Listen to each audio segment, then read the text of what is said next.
Man, you need some Liberty stickers for the back of your truck. At LibertyStickers.com, they've got great state hate, like Pearl Harbor was an inside job. The Democrats want your guns. U.S. Army, die for Israel. Police brutality, not just for black people anymore. And government school, why you and your kids are so stupid. Check out these and 1,000 other great ones at LibertyStickers.com. And of course, they'll take care of all your custom printing for your band or your business at TheBumperSticker.com. That's LibertyStickers.com. Everyone else's stickers suck. All right, y'all. Welcome back to this thing here. I'm Scott Horton. It's my radio show. Check out the archives at scotthorton.org. More than 2,700 interviews now going back to 2003.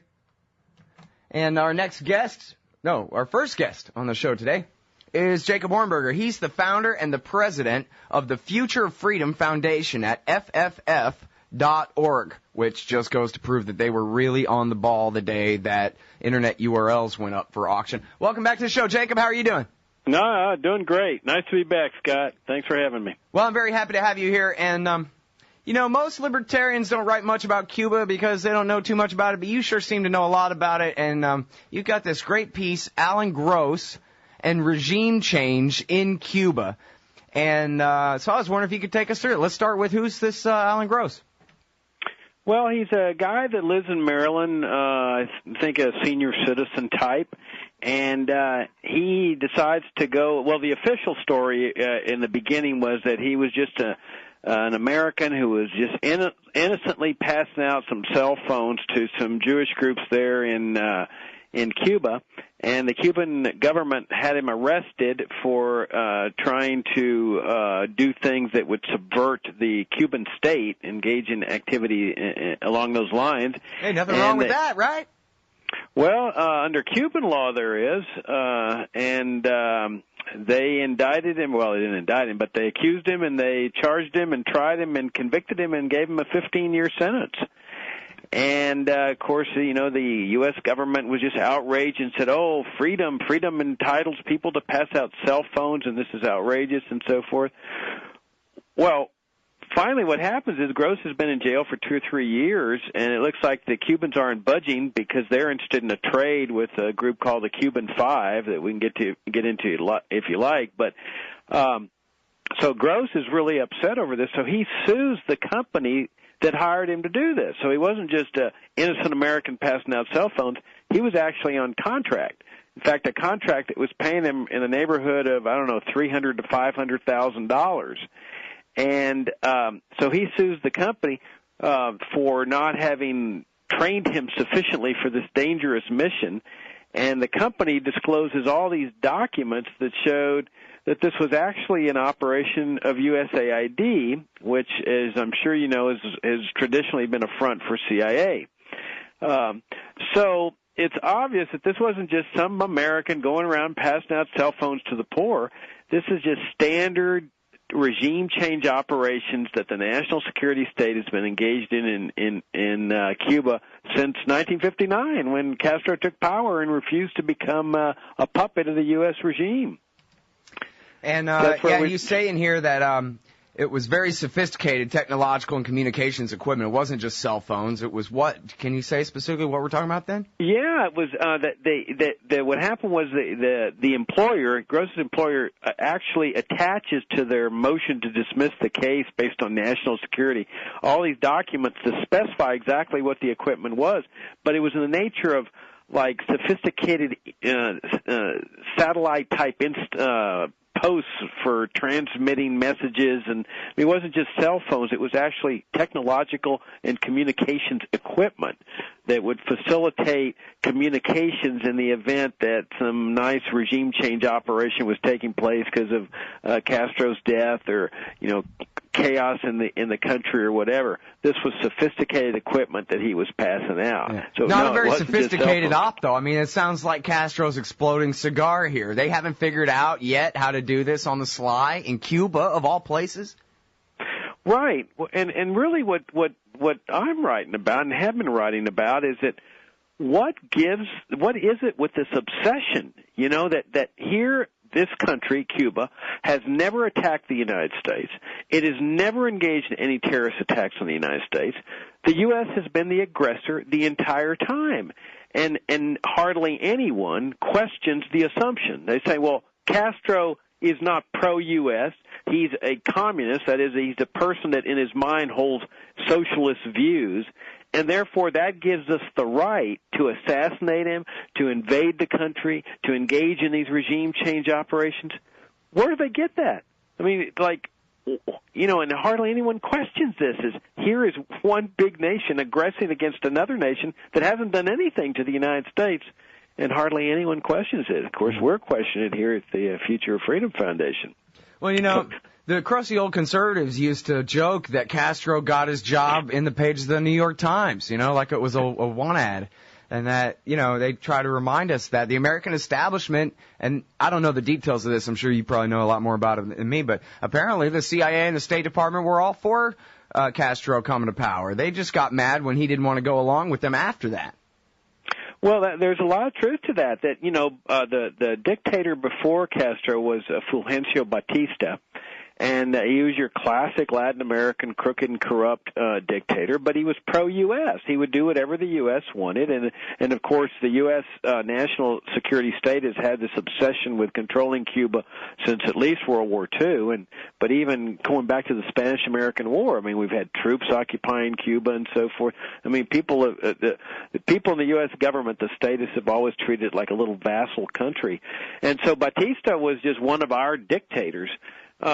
So there was sympathy when Castro ousted this guy from power. I mean, he deserved to be ousted. He was brutal, he was crooked, he was corrupt, and so there was a lot of hope that, hey, well, maybe Castro would be a much better, honest dictator that would be pro-U.S.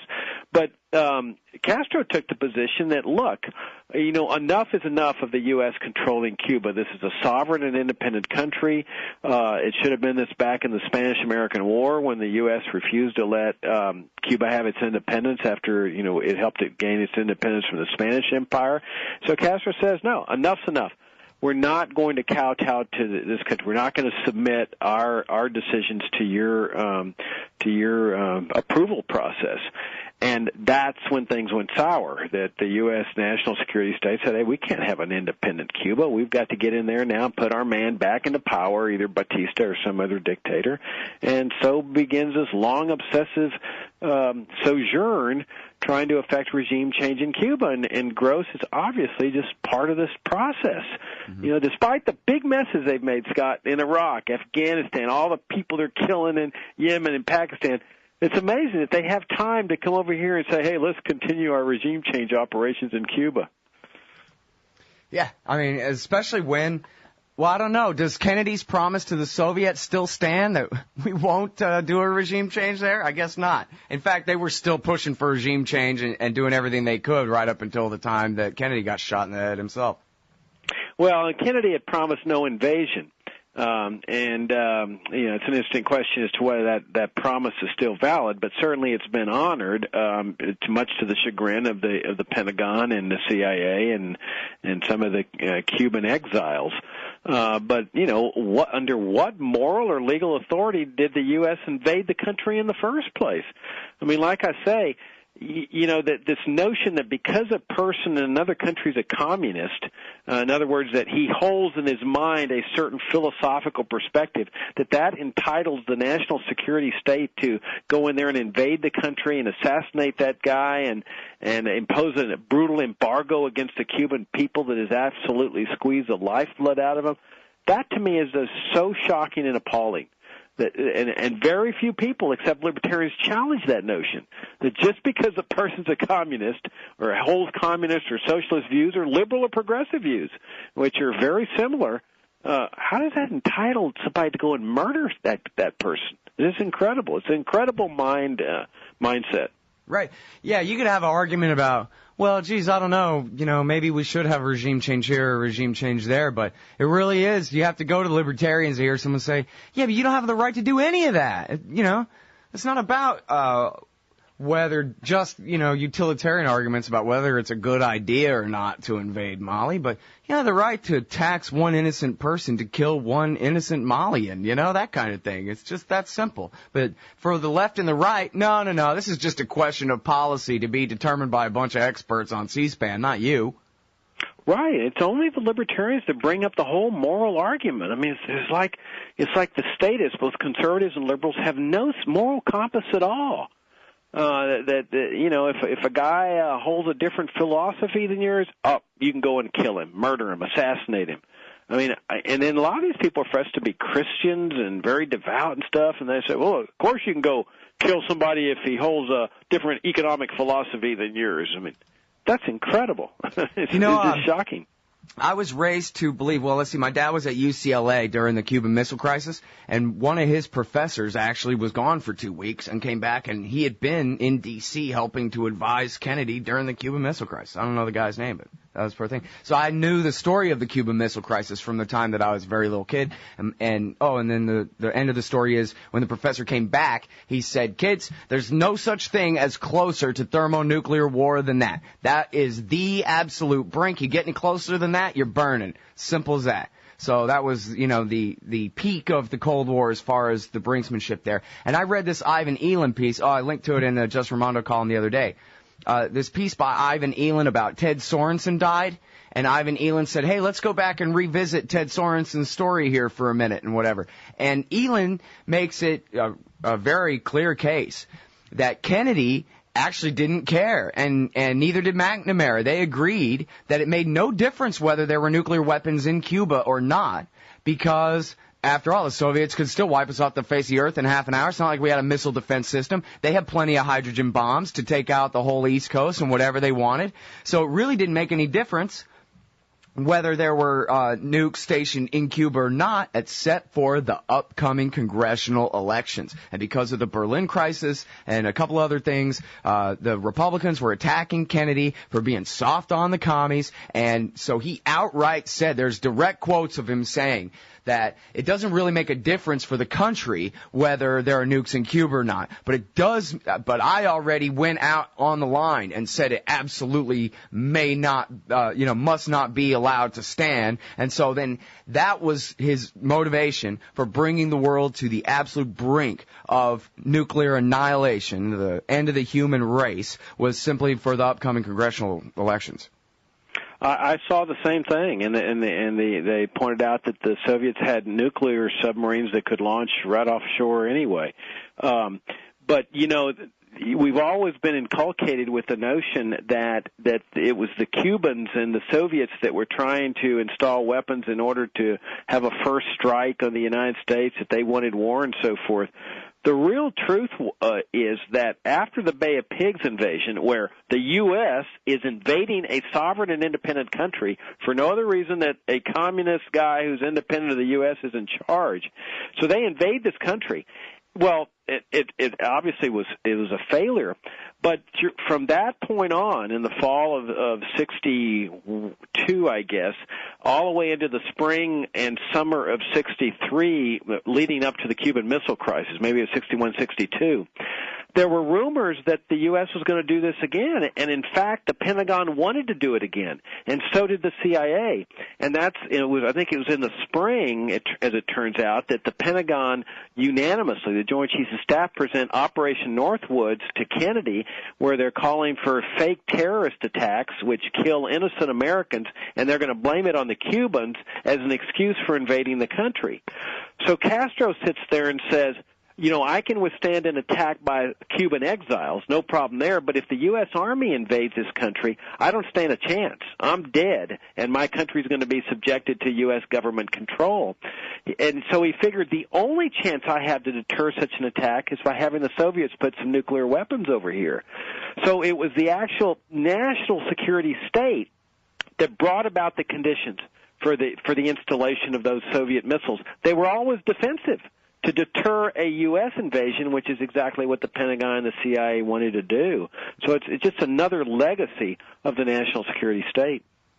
Yeah, and then I'm not exactly sure of the very details, but I think I know that they already had operational short-range nuclear bombs, and that I think Castro, at least at one point, had been given from the Soviets, had been given the command authority to use them on his own beaches in case of a U.S. invasion.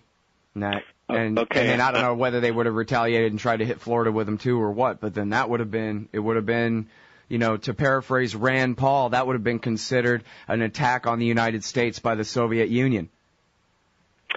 Yeah, I'm not sure I've ever seen anything that Castro was given authority over him, but the commanders on site were definitely given battlefield command authority to use them.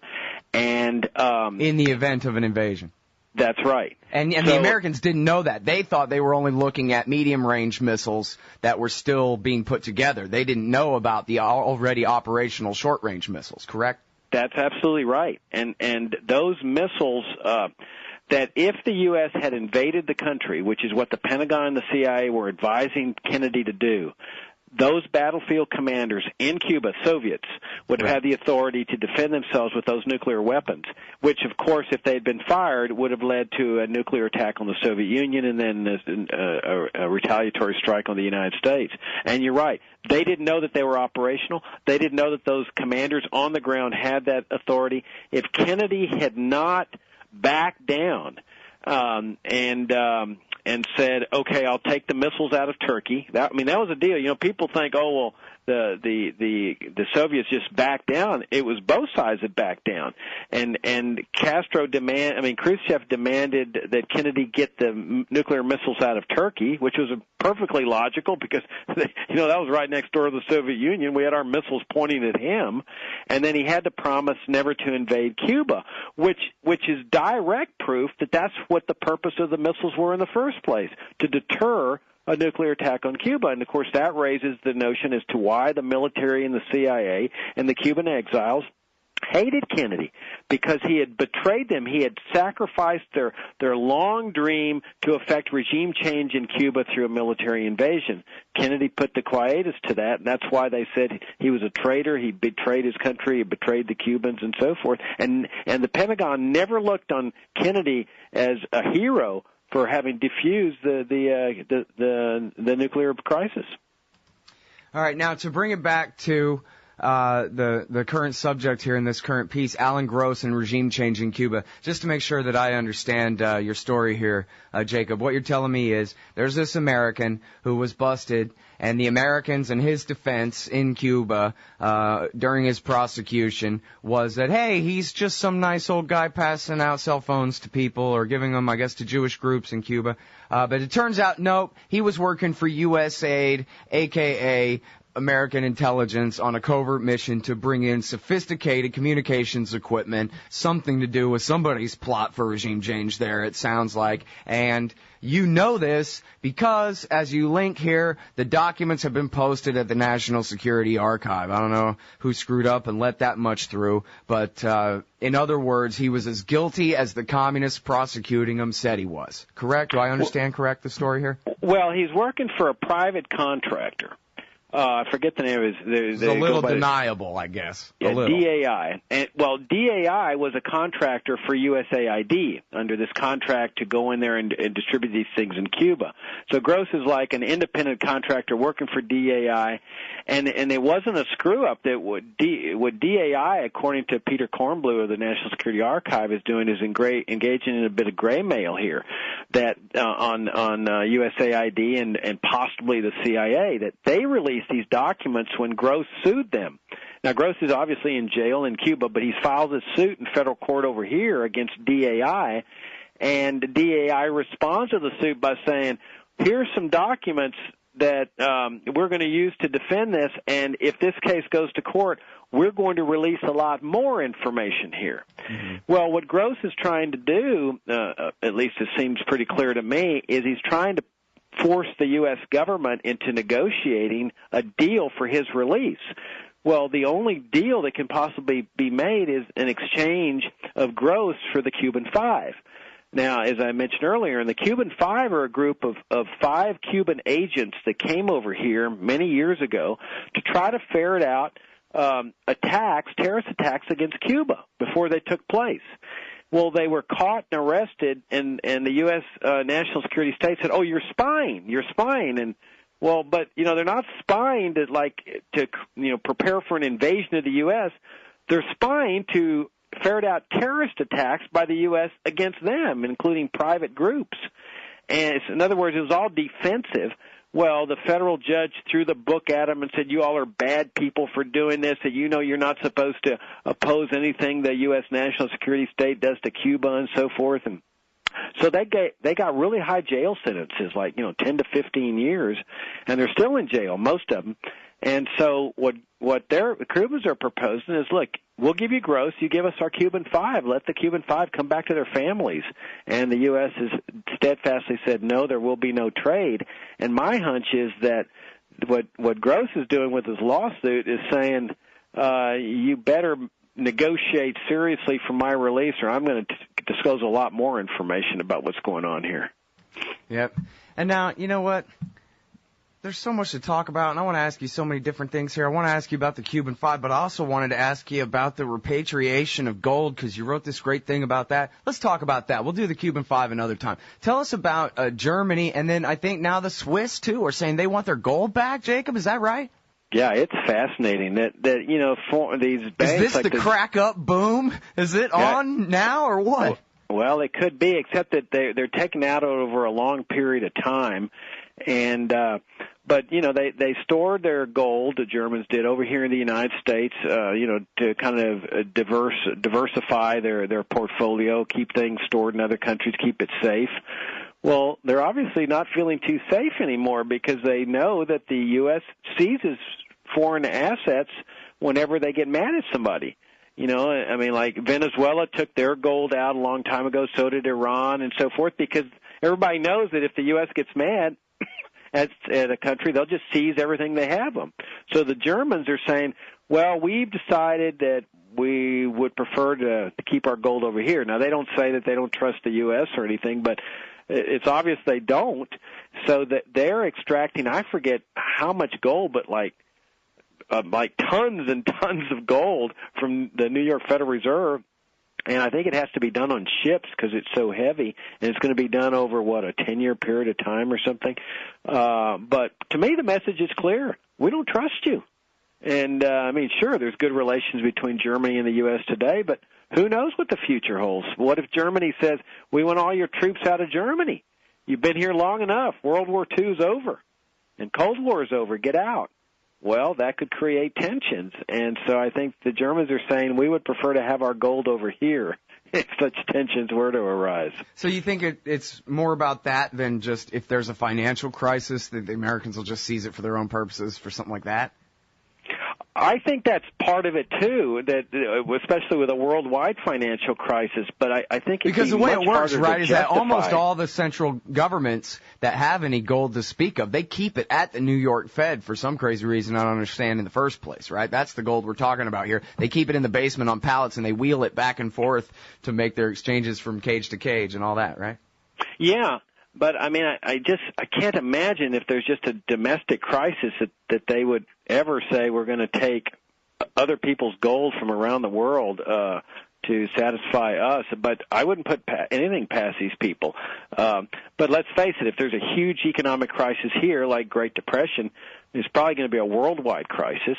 And, yeah, I think your point's well taken. And if it's a worldwide crisis, I could easily see the U.S. saying, well, we're going to have to put a freeze on all assets here, and, we'll replace it with bonds. They seized Americans' gold in the 1930s. They confiscated, nationalized it, just like, socialists were doing all over the world and have done in the 20th century when they nationalized businesses and industries and so forth. That's what they did with gold. And so, yeah, I think people recognize that, hey, you did it once, you could do it again. Right. In a way, this is what Nixon did when he closed the gold window, because all those dollars were golden tickets that said, this piece of paper is worth a piece of gold. And what Nixon said was, I'll no longer give you gold for your tickets. So that's pretty much the same thing, isn't it?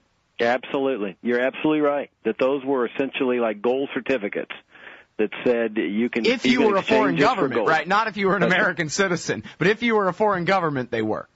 Well, that's right. And before Roosevelt nationalized gold in the 30s, they were for Americans too. Americans stood in no different position than foreign regimes up to the time Nixon closed the gold window on them too. They always practice on us first before they take their empire overseas, Oh, yeah, absolutely, because they know that Americans are meek and submissive and will go along with it, and that's exactly what they did in the 1930s. I mean, imagine, gold had been the official money of this country under the Constitution for over 100 years, and then all of a sudden you're a felon if you happen to get caught with it. It's absolutely incredible.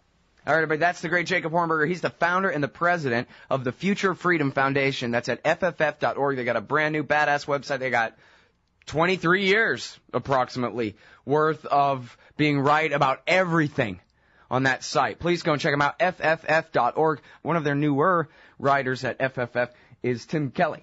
Hey everybody, Scott Horton here, inviting you to check out the Future Freedom Foundation at FFF.org. They've got a brand new website with new and improved access to more than 20 years worth of essays promoting the cause of liberty. And FFF's writers, including Jacob Hornberger, Jim Bovard, Sheldon Richmond, Anthony Gregory, Wendy McElroy, and more, aren't just good. They're the best at opposing and discrediting our corrupt overlords in Washington and their warfare, welfare, regulatory police state. That's the Future Freedom Foundation's new and improved site at FFF.org.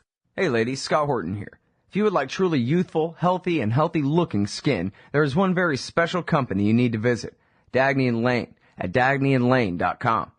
Dagny & Lane has revolutionized the industry with a full line of products made from organic and all-natural ingredients that penetrate deeply with nutrient-rich ionic minerals and antioxidants for healthy and beautiful skin. That's Dagny & Lane at DagnyandLane.com. And for a limited time, add promo code SCOTT15 at checkout for a 15% discount. Hey everybody, Scott Horton here. You ought to consider advertising on the show. Here's how it'll work. You give me money, and then I'll tell everybody how great your stuff is. They'll buy it, and we'll all be rich as Republicans. Sound pretty good? Shoot me an email, scott@scotthorton.org, and we'll work it out. The Emergency Committee for Israel, Brookings, Heritage, AIPAC, WINEP, JINSA, PNAC, CNAS, the AEI, FPI, CFR, and CSP. It sure does seem sometimes like the war party's got the foreign policy debate in D.C. all locked up. But not quite. Check out the Council for the National Interest at councilforthenationalinterest.org.